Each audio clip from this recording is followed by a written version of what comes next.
Paddington Station, it is, of course, named after the bear. No, just kidding. It's the other way around. So Paddington Bear was named after the station.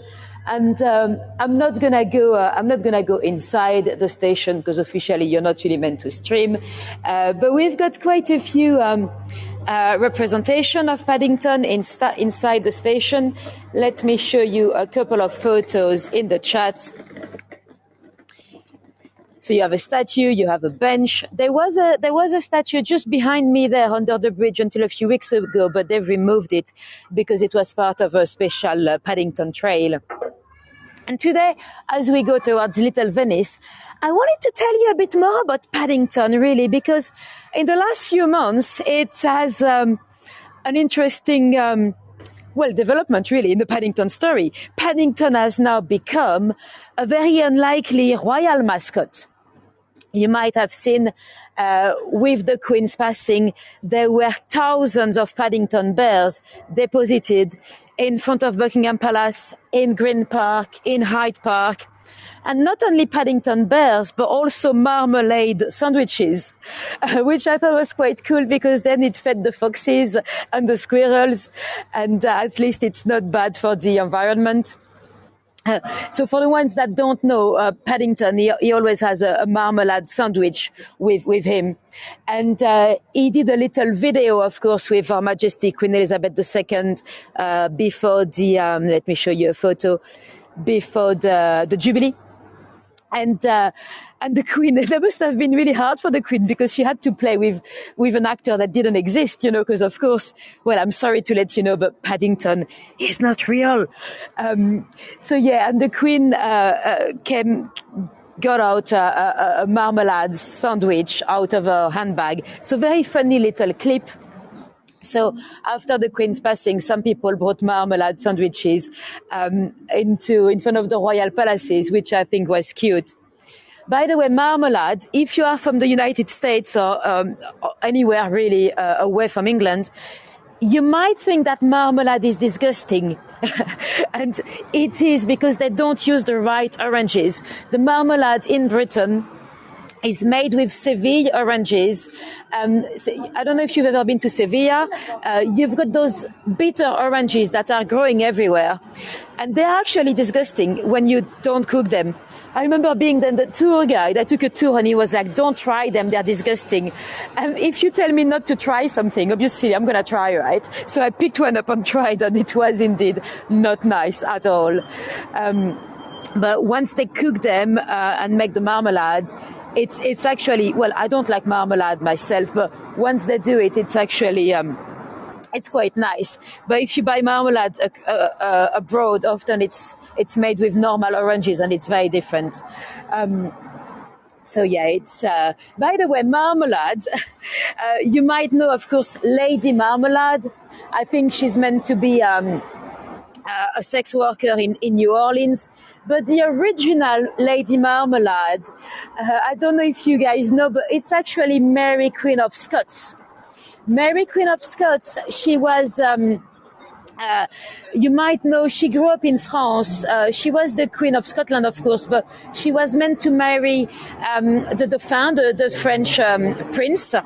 And she grew up as a French Catholic girl under the court of Catherine de Medicis. And when her young husband died, Francis, she was sent back to Scotland, but she spoke French. She was very French, actually. And when she went to Scotland, a lot of the, I don't know at which palace, probably Hollywood or somewhere, a lot of the staff she had, they spoke French as well. And apparently one day, the Queen was not well. She was feeling very, very sick. And the staff were running around the palace and they were like, Madame est malade, Madame est malade, Madame est malade, Madame est malade, Madame est malade, Madame est malade. So it's French for the lady is sick. And the staff that did not speak French, they were like, Lady Marmalade, because Madame, they knew it was Lady. So they were like, Lady Marmalade? Oh, Lady Marmalade. So that's how they well, I don't know how much of that is true, but officially that's where it comes from. So, yeah. Right, while we're here, we've got two amazing statues here. Let's see if you could guess the title. So this is from an artist called Sean Henry. I think that's from '93. The statues are amazing, but the title is not very imaginative. Any guesses? How would you call that statue? There are two different, yes, exactly, standing men. And the one on the other side, let me show you the second one. How would you call the other one? We can go and see. Exactly, standing men and walking men. They have been placed here. It's kind of it's like to represent the anonymity of London, you know, commuters in big station like here, like Paddington. We walk along one another or we run across one another, but we don't look at each other. We are in our own lives, in our own thoughts. So that's what it's meant to highlight. So that's quite interesting. Let me give you another view when you've got the both looking at each other like this. Right, lovely.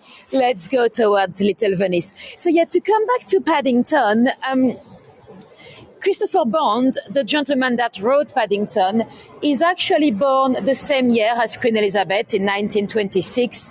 He would be amazed to know that his little character, Michael Bond, sorry. Yeah, that's right. Christopher Bond, I think it's the guy that did Sweeney Todd, the musical. So sometimes I confuse them. And so when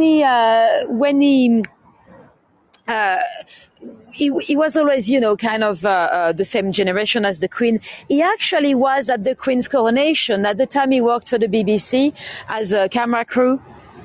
And he created the famous Little Bear just a few years after the coronation. So it is not a coincidence if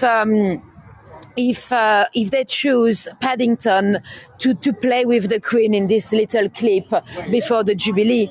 Because Paddington Bear, I don't know whether you know the storyline or if you've seen the movies, but is kind to strangers, he see the good in people, is very, very polite, and those are the qualities really that the Queen has embodied all her life. So that's why the two were a good match for that little video. And for many of us, that little video is like the last image we had of our monarch, because since the Jubilee, we've not seen her much, or at least not really in videos. We had a few photos in the press, but that was it really. So that's why when she passed, the little bear kind of became a mascot. Thousands and thousands of those bears were deposited, as I mentioned earlier, in the royal parks. And they've just found a new home for the bears. They did not know what to do with them, so they ended up washing them, and they have now been given to Barnardo's children charity. For the ones that don't know, Barnardo's, it's a charity for destitute children.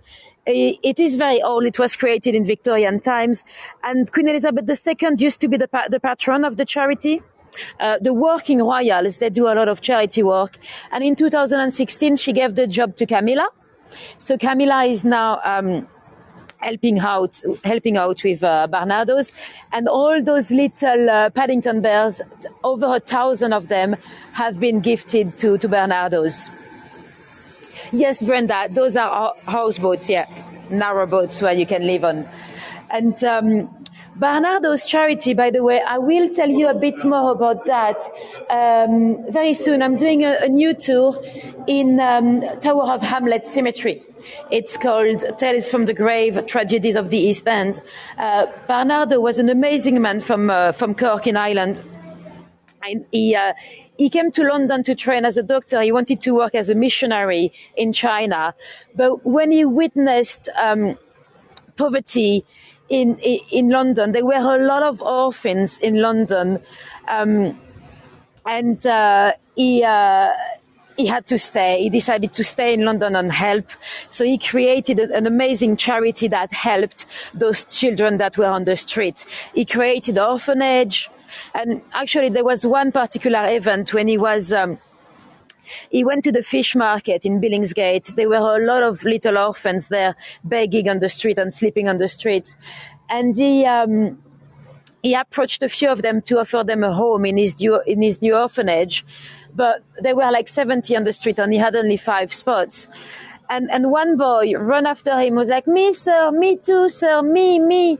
And Bernardo turned around and he was like, "Oh, what's your name, my friend?" And he said, "Oh, I'm John Somos, sir. John, sir." And someone shouted, "We call him Carrots."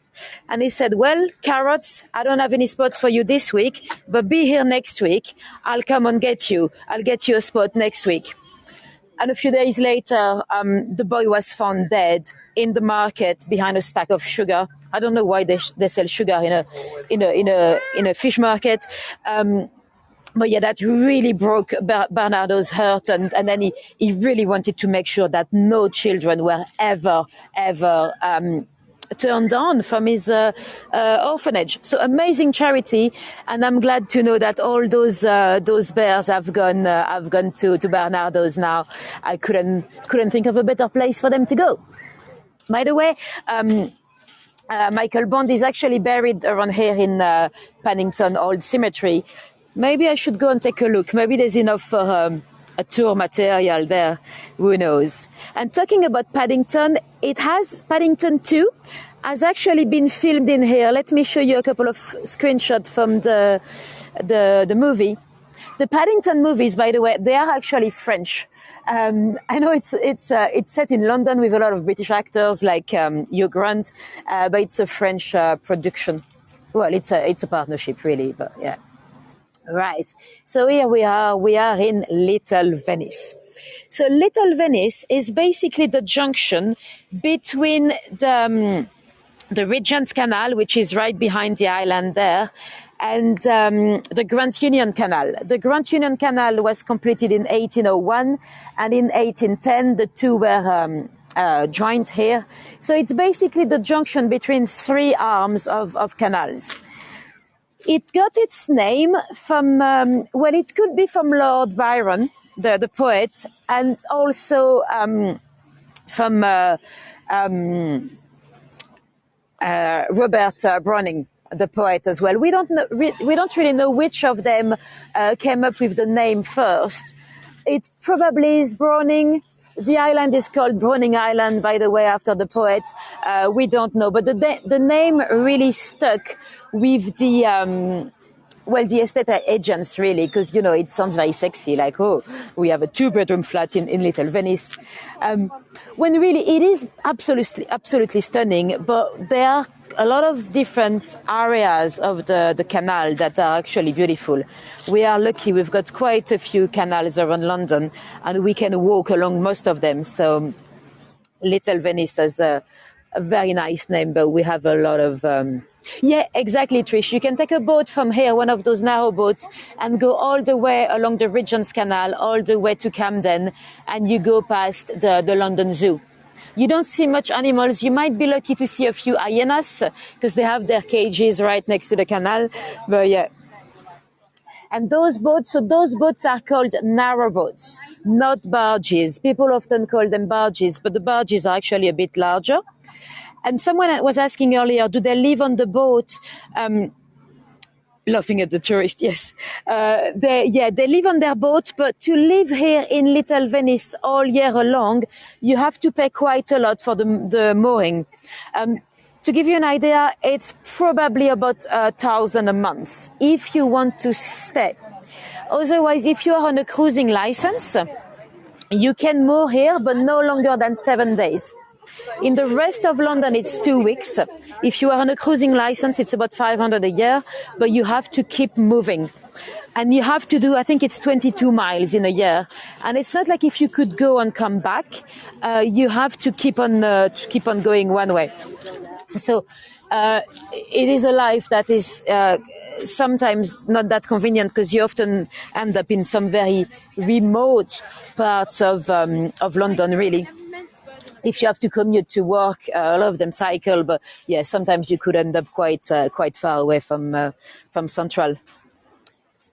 And by the way, here at the moment, we are gonzuling. Gonzuling. Let me show you how to spell it. Gonzuling. It means to look at the boats. So that's exactly what we're doing. We are gonzuling, apparently. It's almost Christmas. Well, it's almost Christmas everywhere. Christmas is coming soon. Yes, Joyce. So yeah, amazing little area to come for a walk, and you've got those little cafes and everything. Now, if you live on a narrow boat, you also have, of course, to deal with the toilets. There are different ways of getting rid of the waste. You can have a little tank that you empty every so often. I wouldn't really be able to tell you how much it costs exactly because it depends how much you poo. Yes, gonzuling, Louise, yeah. And it's watching the narrow boat. It was already a popular hobby in Victorian times, after they had just dug the canal in the beginning of the 1800s. Then they would just sit here and gonzul all day with their picnic and all that. So yeah, you can have a tank that you empty for the toilet. You can also have nowadays coconut compost. It's quite popular because it's very eco-friendly. Or you can also incinerate the human waste, but apparently that's not eco-friendly, so it's not that popular. Right. So this is a little pub with theatre on top. It was built as a family home. I think it's 1812, but now it's a lovely little pub. We have some amazing pubs all over London, really. And let me show you an interesting little detail here. It says the borough of Paddington. Now, if you know London and if you know your London boroughs, you might know there is no borough of Paddington. Well, not anymore. The London boroughs, we used to have 86 of them, and they were pretty much like the parish churches. And you can see it's from 1900s because you've got the VR for Victoria Regina. So Regina is Latin for Queen. Thank you, Denise. So yeah, there's no borough of Paddington, but we used to have 86. They were like the church parishes.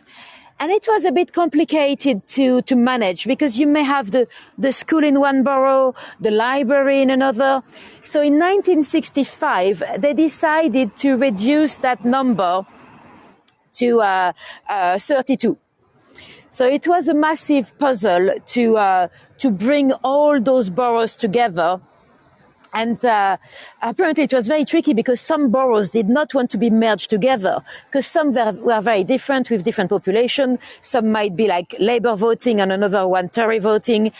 And in terms of finding the names, that was actually complicated as well. For example, East Ham and West Ham became Newham. Or this one, so Paddington. Thank you for the tips, guys. Paddington was merged with Westminster and Marylebone. And it became the borough of Westminster. So 1st of April 1965, many people woke up in a different borough, really. And so yeah, today we are in Westminster.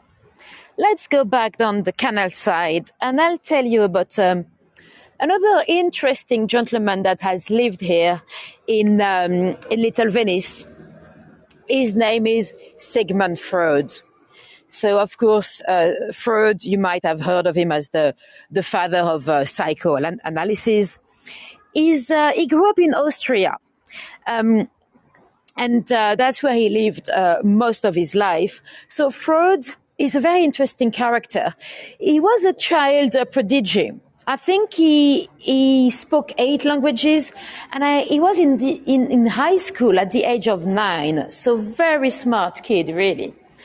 And as he grew up, I think he studied law originally, but then he became interested in psychology and psychoanalysis. He had many kids, but he was really close to one of his daughters, Anna, and they would speak about everything, really. Jealousy, masturbation. The pair was really, really close. And you might know Freud was obsessed with well, masturbation, infant sexuality, and bisexuality, really. And he really focused on finding the borders between the conscious mind and the unconscious mind. And of course, you probably know him for the Oedipus complex. He was convinced that infants or children would have a secret lust for their parent of the opposite sex. Well, whether you believe in all those Freud theories or not, he undeniably had a massive influence on the future of psychoanalysis and psychology. And by the way, he was also convinced that smoking was a substitute for masturbation. So he smoked a lot, and he ended up suffering from an oral cancer. So I suppose he did not masturbate too much then. And because he came from a religious Jewish family in Austria, he was a bit worried about the Nazis, of course. We are just maybe 10 years before World War II. And actually, the Nazis were convinced that he was plotting a secret Jewish revolt. That was actually not the case at all. He was supplied with poison, would you believe? Just in case he was caught by the Nazis, then he could poison himself. And before World War II and all that, he was a bit worried. So he used his influence to get some papers to emigrate to the UK. He got some help with Princess Bonaparte. Well, she's not really a princess, but she married a prince. She was the lady that married Prince of Greece, our Philip, and the Duke of Edinburgh. And so Bonaparte, she was a student of his, and she was really interested in psychoanalysis, and she helped him come to England. She helped him financially, and they spent a summer here in Little Venice. They never really he never really moved here for long term. He moved to Hampstead, but while he was doing his flat in Hampstead, he lived in a hotel here, and they still have a Sigmund Freud suite today. The hotel is called the Colonial Hotel, and they still have the room, so you can spend the night in the Sigmund Freud. And he eventually died here in London. He developed an oral cancer. He was a heavy smoker. And he died of, well, technically, we can say that he was euthanized. They wouldn't really use the terminology at the time, but he asked the doctor to inject him a strong dose of morphine, because he was in pain. So that's how he died. I think he was 81, and that was here in Hampstead in North London. So interesting gentleman. Yeah, euthanasia at the beginning of the century was not such a massive taboo as it is today, really, and it actually happened. It wasn't legalized, really, or neither legalized nor illegalized. It was just a bit of a gray area, and 83, maybe. I don't know where I got my 81 from, but maybe. Right, let's keep going. So if you kept going along the canal, you could go all the way to Kensal Green Cemetery. That's where I'm taking you in a few hours. And that's one of the Magnificent Seven. And the Grand Union Canal, really, you could go. We have an amazing network of canals around England. You could go all the way to the Midlands if you wanted. You could go and say hello to Ian, our guide from the Midlands, or you could go all the way to Liverpool. They were built to transport the cargo. So let's remember that they came in before the railway.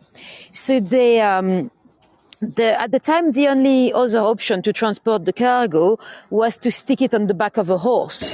Not very convenient if you wanted to transport anything fragile like China or beer. So that's why they built the canal. The horses would be dragging the boats. There were no motors at the time, and they could drag them, and the horses would be walking exactly where I am now. Sometimes the horses would fall into the canal. It has happened, but the canals are not very deep. It's 4 to 5 feet. So even a human, if you were to fall, that's absolutely fine. You can kind of just stand up, and you should survive. Some people swim into the canals. I personally, I really wouldn't. Not because it's toxic. I don't think it's too polluted or anything, but it's a bit dangerous because apparently there's quite a lot of metal at the bottom, some part of industrial stuff, and it could be a bit dangerous, or it could hurt your feet, especially if you were to jump. Yeah, shopping trolley. Yeah, actually, I've seen quite a few. There was one there in the Regent's Canal where they had lifted up a lot of metal and they put it on the side, and there were a lot of trolleys actually. Yeah. And it's, I don't know why on earth you take your shopping trolley and leave it here or discard it into the canal. But yeah, some people do. And yeah. So yeah, those narrowboats, since COVID, really, you know, when people were locked into their flats, living on a narrowboat has become even more popular, really. Especially that in London, people spend a lot of money into their rent. We spend, on average, almost 2/3 of our wages into the rent. So some people think it might be a bit cheaper to live on a narrowboat. And it could be if you are on a cruising license, a license where you have to move all the time. If you wanted a permanent mooring, it wouldn't even be any cheaper because you'd have to pay between 500 and 1,000 a month just to moor into one spot. Well, it would still be slightly cheaper because with 1,000 a month, you don't get a flat in London. Yeah.